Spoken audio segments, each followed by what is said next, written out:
Hello tout le monde, j'espère que vous allez bien. Me voici de retour sur la chaîne après 2 semaines de repos, de projets sur lesquels je devais avancer. Ça m'a fait du bien et j'ai pu profiter aussi de mes petits loulous qui avaient envie d'avoir du temps avec leur maman. Donc cette semaine, je vous propose un nouveau tutoriel. J'ai prévu pas mal de tutos sur le mois de juin. Je suis pas encore certaine de pouvoir tous les mettre le vendredi ou peut-être le mardi. Je ne vous promets pas d'être régulière puisque ça dépend aussi de mon organisation. Par contre, un petit conseil, si vous ne voulez pas louper une vidéo, n'hésitez pas à vous abonner à la chaîne et à activer la petite cloche de notification.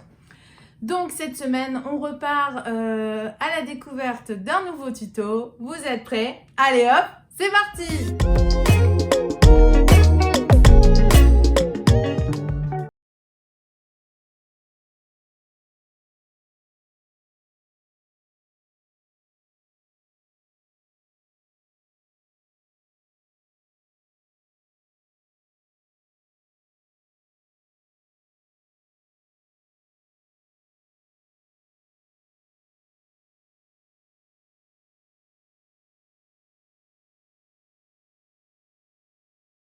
Pour le tuto de mon premier livre, la pochette de soirée.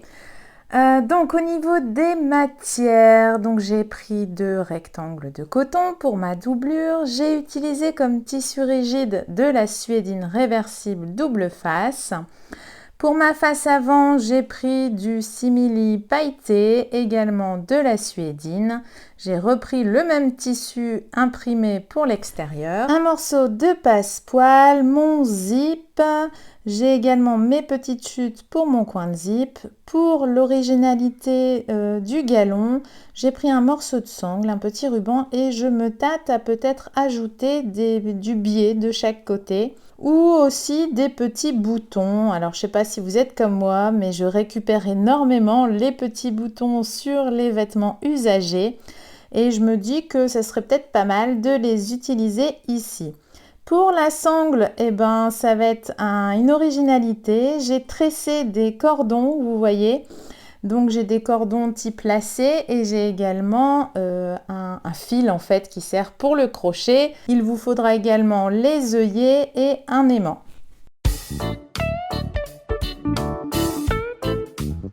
Pour confectionner cette face dos, je vais prendre mon gros morceau de suédine réversible et mon petit morceau de coton. Je vais épingler en fait l'envers de mon coton sur l'endroit de ma suédine, donc bord à bord. J'épingle tout et je vais coudre après à 0,5 cm. Le côté opposé du coton reste quant à lui libre. Allez, c'est parti, une couture à 0,5. Donc j'utilise des aiguilles standard 80, comme vous avez pu le voir au démarrage. Donc standard 80. Et j'ai mon pied de biche classique, une longueur de pointe de 3 mm.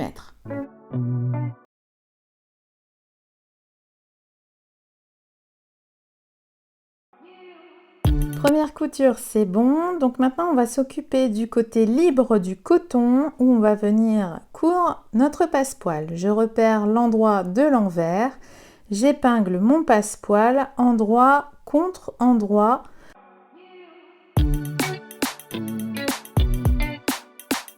Pour coudre mon passepoil, je vais changer de pied. Donc j'ai un pied spécial passepoil.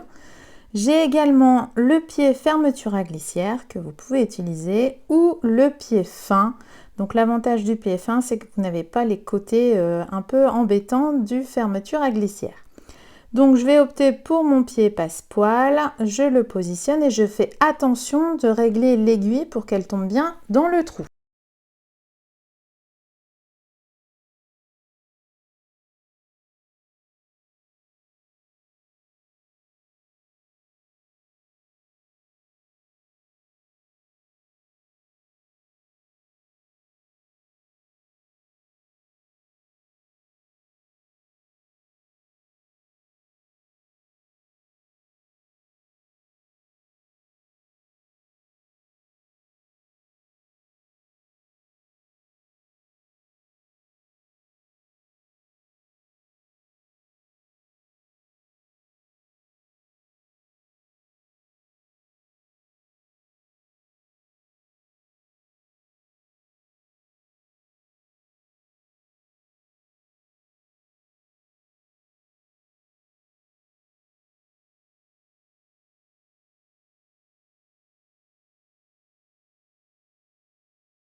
Donc maintenant, on va s'attaquer à la face avant. Pour réaliser cette face avant, je vais prendre mon autre morceau de suédine ainsi que ma bande de simili que je vais épingler endroit contre endroit.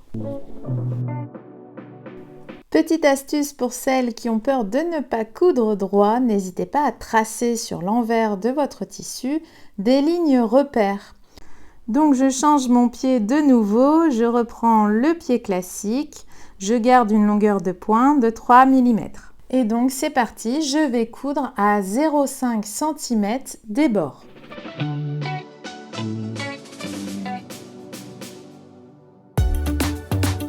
Et voilà, couture faite, donc ça c'est bon. Maintenant je vais sur l'endroit, je vais quand même, avant de faire une petite surpiqûre, vérifier la hauteur de ma pièce avant et de ma pièce dos, comme ça pour être sûr que j'ai pas de petit décalage. Et là je vais réaliser une petite surpiqûre pour que ce soit plus facile pour coudre ensuite ma sangle. Donc vous pouvez la faire du côté du simili ou du côté de la suédine, c'est la même chose. Donc je vais juste faire une petite surpiqûre à 1 ou 2 mm des bords pour que mes tissus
accomplis. Maintenant nous allons coudre ensuite cette sangle sur le milieu de notre face avant. Alors au démarrage de la vidéo, je me posais la question d'éventuellement mettre un petit biais sur les bords, mais je trouve qu'on ne verra plus ma sangle, donc je vais abandonner cette idée.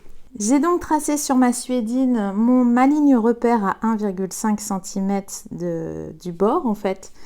Et donc là, ça va me servir de ligne directrice pour coudre directement ma sangle entre les deux, entre la suédine et le simili. Donc là, pareil, je couds à 2-3 mm des bords.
4 fois, je vais repasser en dessous.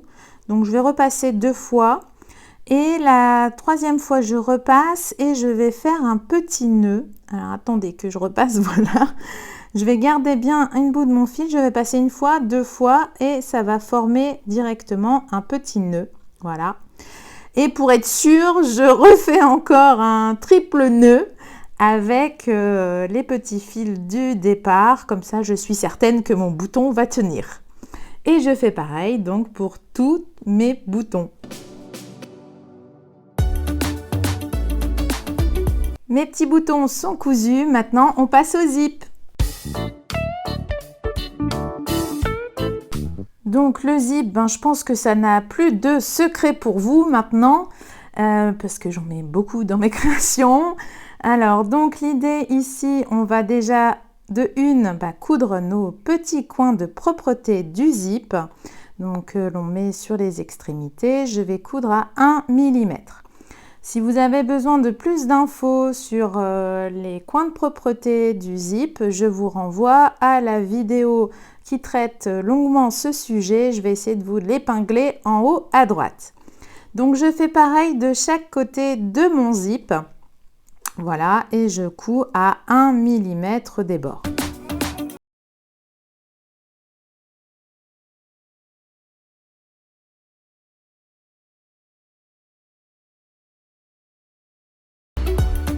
Une fois que c'est cousu, je vais couper les extrémités des coins de propreté dans le prolongement du zip. Voilà, ça nous fera encore des petites chutes à recycler. Voilà, 2 beaux coins de zip. Maintenant, je vais prendre ma face avant. Je vais épingler endroit contre endroit en prenant soin de bien centrer en fait le zip. Donc normalement, vous devez avoir un bon 2 cm de chaque côté pour justement vous faciliter la couture à ce niveau-là. Je vais coudre ici, comme j'ai un zip assez large, je vais coudre à environ 1 cm. Après, vous adaptez en fonction de la largeur de votre zip. Je reprends mon pied fermeture à glissière ou mon pied fin. Je fais attention également au positionnement de mon aiguille et c'est parti. Je commence à coudre sur le coin de propreté du zip et je finis ma couture sur mon coin de propreté.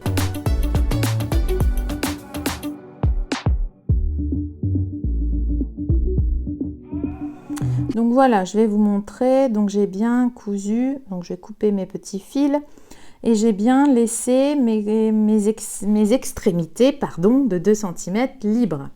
Je prends l'une de mes doublures que je vais épingler endroit contre endroit. Je vais prendre en fait la face extérieure, l'envers de la face extérieure face à moi. Comme ça, ce sera plus facile. Je n'ai plus qu'à suivre ma précédente ligne de couture. C'est tout simple.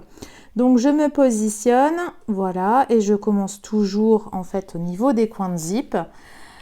Et donc je finis au niveau des coins de zip. Je vais y arriver.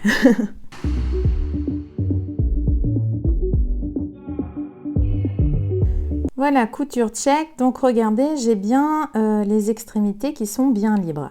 Maintenant, pour me faciliter un peu plus la surpiqûre, je vais aller passer un petit coup de fer. Donc voilà, je suis allée passer mon petit coup de fer et maintenant je n'ai plus qu'à me positionner pour réaliser une jolie surpiqûre, donc à 2-3 mm maximum de mon bord. J'y vais tout doucement et je suis toujours en longueur de pointe 3 mm avec toujours l'aiguille standard 80.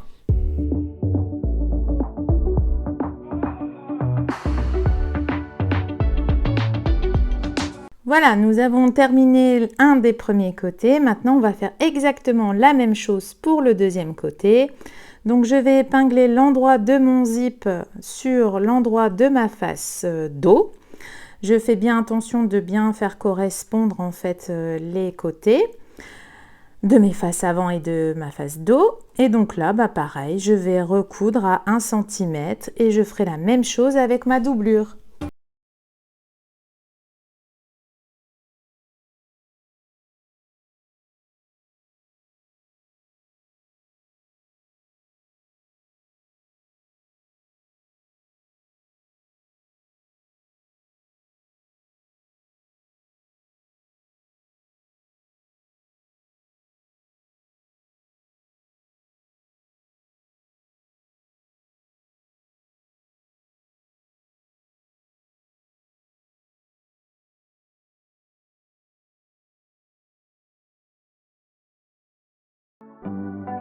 Et voilà, étape zip, check!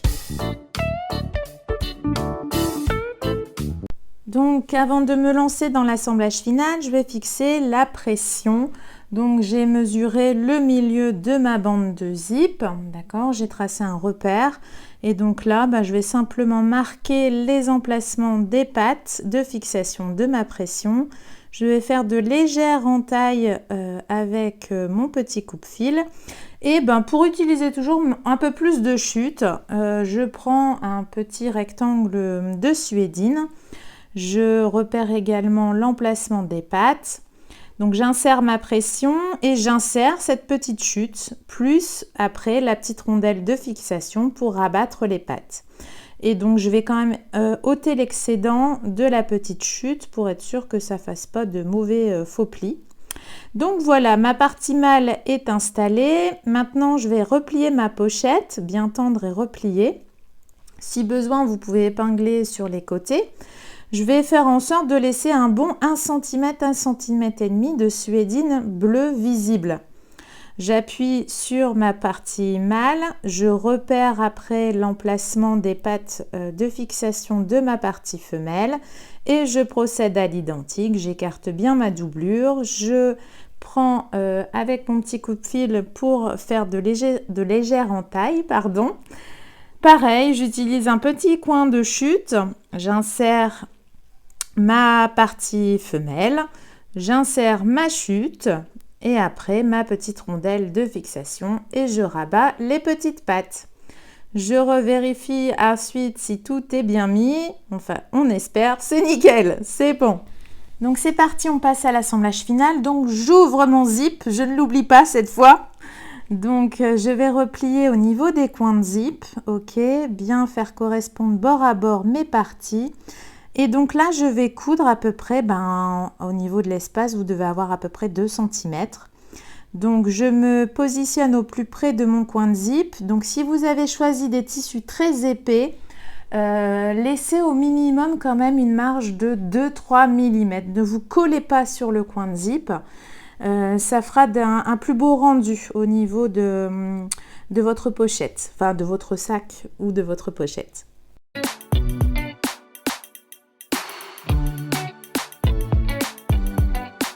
Et donc je fais la même chose pour l'autre côté, j'écarte bien mes doublures, je me positionne et je couds tout du long, donc toujours en point 3 mm. Hein. Si je ne change pas, ça marche très bien comme ça.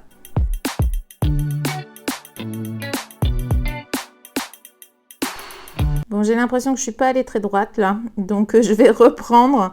Je me repositionne et je reprends légèrement pour vraiment avoir une couture bien droite. N'hésitez pas à reprendre en fait, hein. C'est pas grave de ne pas y arriver du premier coup. Vous pouvez reprendre, dans tous les cas, ça ne se verra pas. Donc maintenant, je vais faire la couture du fond. Bon, genre, j'ai un léger décalage, je ne sais pas pourquoi. C'est la reprise des tutos, ça me chamboule. Donc, et en plus, vous voyez bien mes cheveux, donc c'est génial. J'ai perdu la main sur ce coup-là. Enfin bref, sur la couture du fond, vous faites une couture à peu près à 1 cm des bords. Et vous ajusterez éventuellement, si vous avez un décalage comme moi, vous ajustez éventuellement après par la découpe. Donc là maintenant, oh là là là là, gros plan sur mes cheveux. Bon, on fait pareil pour la doublure, excusez-moi, hein, c'est la reprise, j'ai un peu de mal. Donc on fait la même chose pour la doublure. On la met bien bord à bord, je replie bien au niveau des coins de zip. Je me positionne et puis je fais également les mêmes coutures à peu près à 2 cm des bords.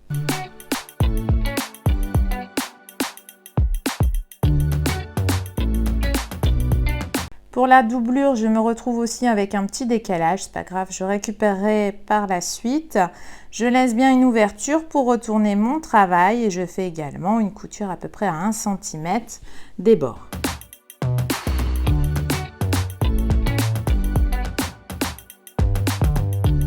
Avec mon ciseau cranteur, je vais ôter les épaisseurs et les excédents de tissu, surtout le contour de ma pochette.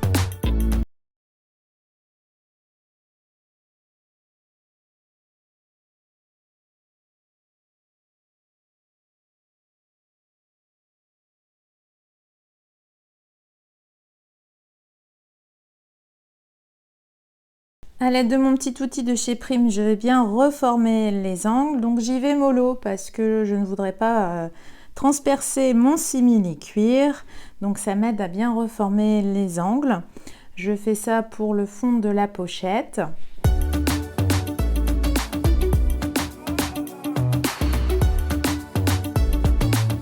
Au niveau des coins de zip, je tire bien sur ma doublure pour faire ressortir mon coin de zip.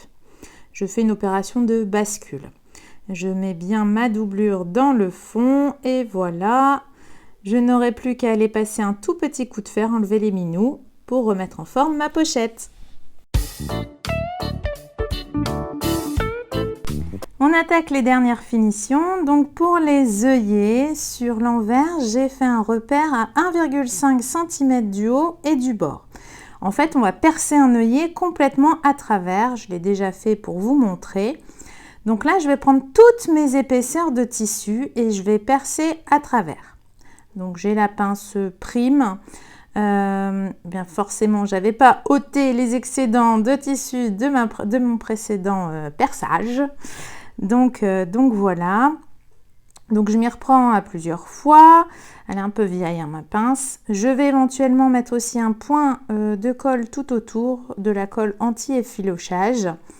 Et donc là, pour les œillets, j'ai du 8 mm, donc de chez Prime. Je vais prendre une partie mâle et une partie femelle. Je vais insérer la partie mâle dans le dos de la pochette pour le faire ressortir sur le devant. Et je vais prendre ma partie femelle que j'enclenche. Donc la petite gouttière, elle vient contre en fait ma partie mâle. Et ensuite, je n'ai plus qu'à presser. Donc là, j'ai un petit fil qui est resté coincé, mais c'est bon. Donc voilà, j'ai mis mes deux œillets. Si vous avez besoin de plus d'infos, vous pouvez regarder sur la vidéo du saxo, puisqu'on a beaucoup d'œillets sur le saxo. Maintenant, il ne reste plus qu'à refermer l'ouverture laissée dans la doublure par un point invisible à la main ou un point à la machine.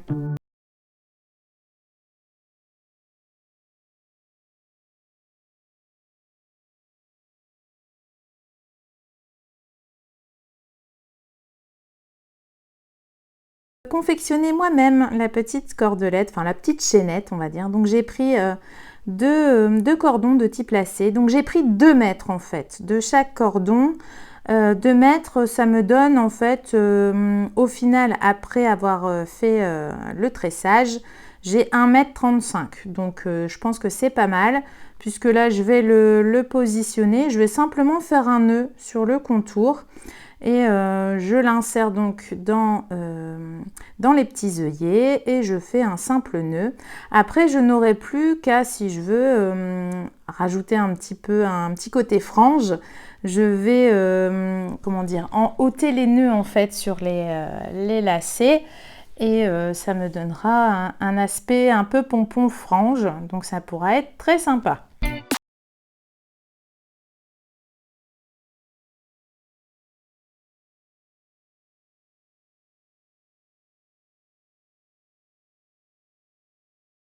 Votre petite pochette bandoulière avec customisation bouton, du tissu, du simili, une petite pression aimantée. Donc je pense que c'est une bonne petite pochette estivale, donc c'est pas mal.